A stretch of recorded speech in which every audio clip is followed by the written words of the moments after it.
Hi, I'm John Kenfield from the Solutionist group, and I'm talking for the 42nd video in the series 50 Common Causes of Conflict in Family Business and What to Do About Them. This video 42 is about family values. Family values are at the very core of what make us do what we do the way we do it when we do it. We each have our own values, drawn from a whole series of things, including education, upbringing, intellect, socio-economic environment, social conditioning, all of those different things. They help to form our values.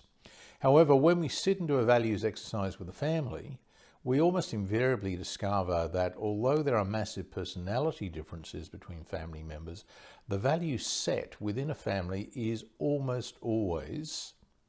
quite congruent and consistent. And even in deeply conflicted families, the realization that their driving values are actually very similar is very much one of the fundamental building blocks of drawing people back together again when they've been conflicted, rehumanizing other family members and creating a base for moving forward after sorting out past problems. So the family values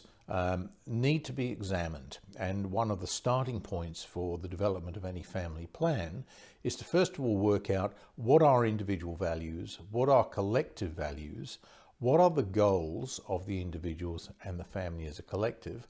how does that translate into a vision for the future that incorporates and satisfies everybody's needs and interests,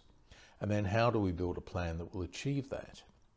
If in that process we discover that there are fundamental incompatibilities between individual values,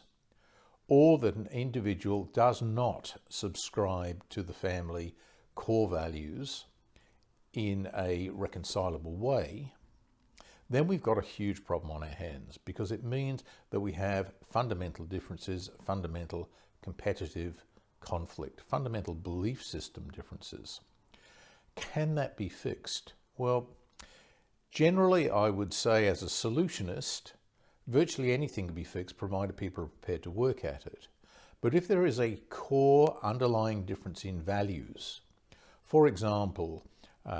a family member really genuinely believes the business is just there for their use as an owner and they're entitled to do whatever they want with it, where the rest of the family is committed to stewardship and handing on the business to future generations, it may not be possible, even after intense mediation, intense negotiation, even after arriving at formal written agreements about where things are going to go, it may not be possible to reconcile those differences because values run very, very deep. If those values cannot be negotiated or mediated to a comfortable accommodation between all the relevant parties, then it is practical to look at Plan B, the walkaway option, because you will never get all of those people on the same page rowing in the same direction, and it is much better to keep the family in one piece in those situations and recognize difference and diversity than it is to force a person who really has a different set of drivers to try to comply with everybody else within the family business context.